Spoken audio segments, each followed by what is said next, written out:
আসসালামু আলাইকুম, কেমন আছেন সবাই? আশা করি ভালো আছেন, আমিও ভালো আছি। চলে আসছি সান্তানারোতে।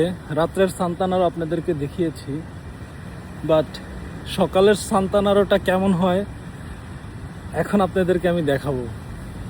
আসসালামু আলাইকুম, শুভ সকাল সবাইকে। এই হচ্ছে সান্তানারো।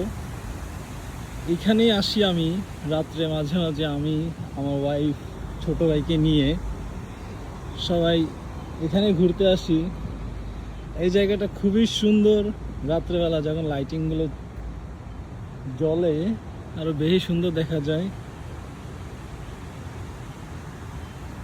খুব সুন্দর করে এরা সাজিয়ে রাখে এই শহর এলাকা। আজকে সকালে ফজরের নামাজ পড়ে বের হয়েছি ঘুরতে। রেস্টুরেন্টগুলো শুধু খোলা, বাদ বাকি শপিং মল, এভরিথিং সব কিছুই বন্ধ।